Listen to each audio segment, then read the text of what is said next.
Hello, everybody. Today we are talking about mommy burnout and isolation.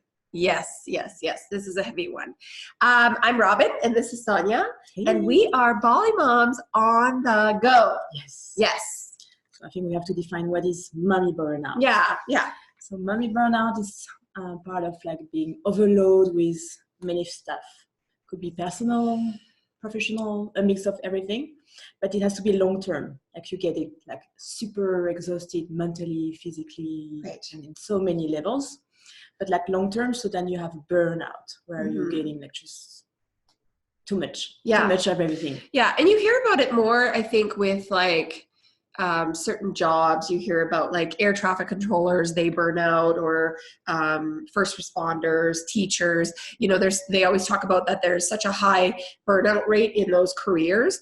But I think that mommy is one of those careers that should be added to that list. Oh, yes. And I think for a lot of people, it is on that list, but maybe isn't as talked about. Mm-hmm.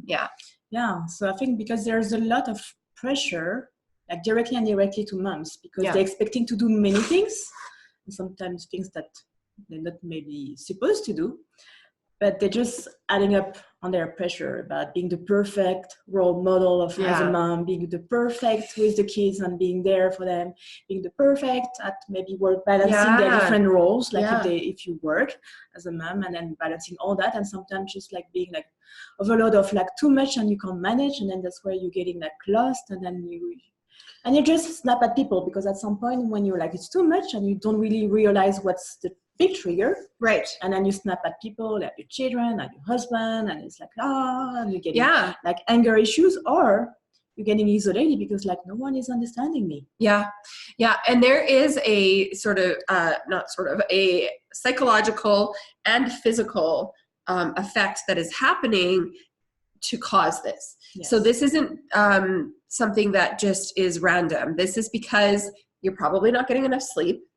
You're probably not getting enough exercise, and whatever that looks like for you. And you are probably not getting enough of the sort of, love languages that is important to you.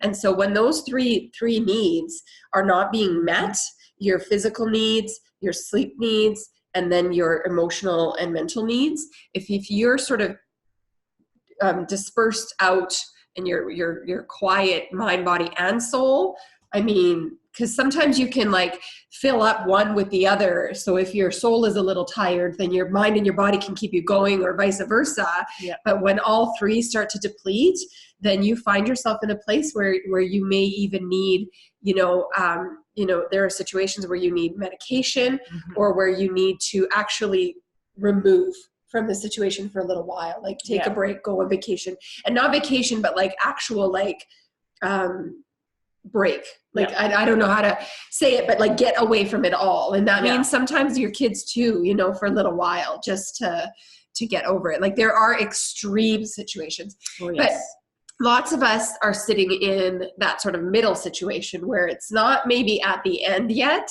but we're certainly on our path. Yeah. I think it's like piling up, like things sometimes, like if you don't address it, or you don't put awareness about what's happening with your challenges, and then it's just building up. Right. And building up, and at some point it's just like too much. And then I know that like 2 or 3 years ago, I almost got burnout because it was too much. I was doing a lot with my work and a lot with the children, and it was like too much. And my husband was also really busy, and then I had to like support and then put that on my shoulder, because I thought I had to, and then I could.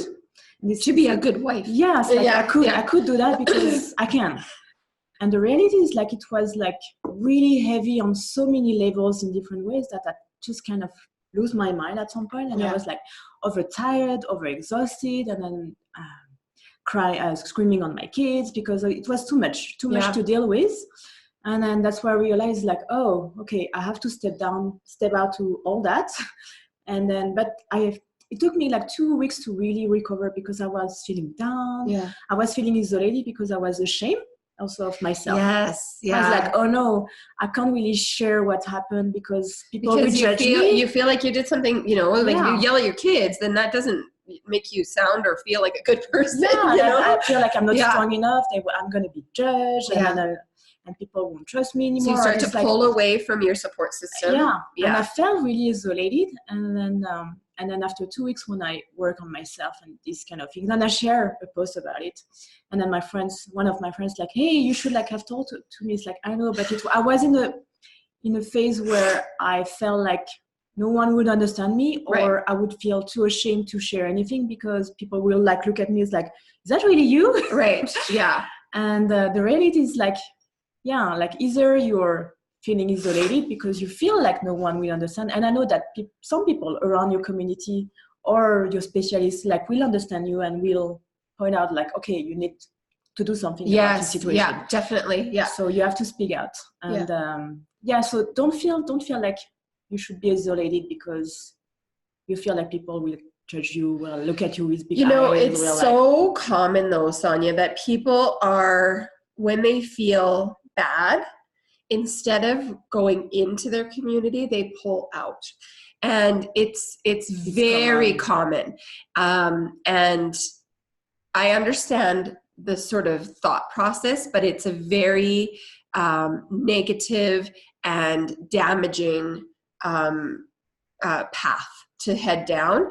So just remember, if you're there today, that there are always two paths, always two paths.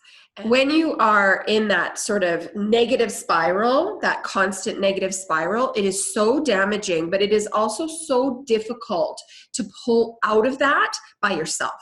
Yeah. You have to have help. Yes. And if you're a little bit in the way, then you can probably turn that around and you can probably fight for that a little bit, and you can pull yourself out by making daily, not just daily, multiple times a day corrections in your mind, right? Mm-hmm. So we talked before about like your subconscious city and all of that. Yes. So if you have that thought, like, I'm a terrible mother, or these kids are driving me crazy, or my husband, we talked last week about our husband driving me crazy. You know, if it's more than just like, my husband's driving me crazy, you know what I mean? Like it goes another level. There's like, my husband's driving me crazy. And then there's like, my husband is actually driving me, right? Like there's two different things.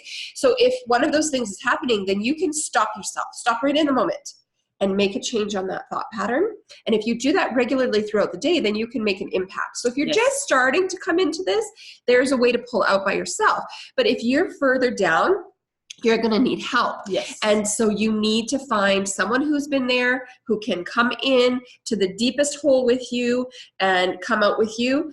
I'll tell you a little quick analogy about that in a minute. Or you need to go find professional help, right? Like that's the other thing too, because if you're not getting enough sleep and you're not getting enough exercise, and all of those proper hormones that are supposed to be regulated in your system regulate because of those things. So if you're not getting those things, then those hormones become offset. And then that causes a lot of problems in your brain and through the rest of your body. So sometimes medication is the answer, and there's no shame in that either. It doesn't necessarily even have to be a lifetime thing. It's just something to get you back to level. Yeah. So that then you can carry forward. So, but my quick analogy, one of my mentors told me this analogy, and it was like one of the best ones that I've ever heard. And it's like, this guy's in the hole, and he's sitting in the hole, and he's very upset. Or this woman, let's say a woman's in the hole, and she's not happy. And someone comes by and says, what are you doing in there? And they say, I'm in the hole, I can't get out. And then they say, oh, okay, try climbing up the wall. So they give advice, right? Yeah. So they take the advice, it doesn't work, the person leaves. Then another person comes along and they say, oh, here's some rope. Well, I'm not strong enough, I can't climb up the rope. So then my other friend comes and she jumps in the hole. Right? So they get in the hole together, and then this person says, what are you doing? Now we're both in the hole. And this person says, that's okay, because I've been in the hole before and I know how to get out. So sometimes you need someone who has been there. Yes. Right? Isn't that a good analogy? I love that. It is. Yeah. Who can hear. Doesn't have to be like in the same hole, but who can hear your issues. That's okay. Like I have a joke about it. It's not it's not a joke about really burnout, but like when you have a connection with a good friend and the friend really can understand. Yeah. So the joke is that, so one mom is like too burnout because her kids are driving her crazy, or she's getting just crazy because it's too much to have. And then she's calling her best friend. It's like, I have enough. I'm going to get my kids and drop them off in the police station. And the friend is like, oh, okay. Are you sure? It's like, yeah, I have enough and enough and enough. And the friend's like, okay, let me give a call. It's like, you're not gonna, how do you say that in English? You're not gonna give my name to the police because then I'm going to be arrested. It's like, no, I'm just checking the hour schedule. So I just want to make sure that you have the, you can drop them off. Like, I understand. So just the idea is like the friend can really understand, like, okay, you've been challenged. That's I hear you. Yeah. And it's not like, oh, have you tried this and that? Sometimes you need just to have someone to hear you and not give you advice. And I know it's tricky because sometimes I tend to like trying to give advice and not being too empathic. It's hard. It's hard. And okay, I know we're running over, but one more super important thing. If this isn't you, but you see it in your friends, reach out. If you're not there, but you know your friend is there, and you're thinking, well, they're not calling me, so they're okay. They probably don't need my help. If they're not calling you, they probably need you more than ever. Yes. So if you are not the person, but you know someone, be the person to reach out, and don't say, oh, how's it going? And because they're just going to say, good. Yeah. Like we do, show up on their doorstep. Clean their house, do their dishes, make them dinner, bring them, just do stuff. And don't tell them what to do. Don't offer the advice. Just be present be there, right? Like this sort of just connection, just you and your friend together, just sitting enough that you're touching shoulder to shoulder. Oh, it's so precious. It's everything. So think about your circle too. Yes. Maybe somebody needs you. Yes. Okay, let's do the insights. So Bolly Moms Inside. The first one, so seek a community. As we say, seek for a good friend, like reach out. If you don't have a community, you can still have our online community because I know sometimes it's tricky to. Yes, this is what we're doing here. We're building that community. So reach out. Yeah. And I know some of you don't know us personally, but you can reach out to either of us anytime. Yes. Yeah. Number 2, talk about it. Yes. Talk to people. When they call you, don't say good if you're not good. Yeah. Say, I'm really having a hard time right now. Mm-hmm. Say whatever you have to say, but don't come back to that old, I'm good when you're not. No, because it's an escape and then it's just and ask you them, we said sometimes when they give advice, it's more frustrating. So say that too. Say, I just need you to listen. Don't say anything. Just hear me. And then just, bleh. Oh yeah. Bleh. Sometimes you need to vent with everything and it's healthy. Venting is healthy. Yeah. I think we should do a post about venting. Yeah, okay, we will. And the third one is ask for a specialist, a doctor, reach out. There are many therapists, psychologists. Yes. Yeah. Like mom's group where you can talk and then reach out. Yeah, reach out. Ask for help. Yes. So we're here for you. We're here for you.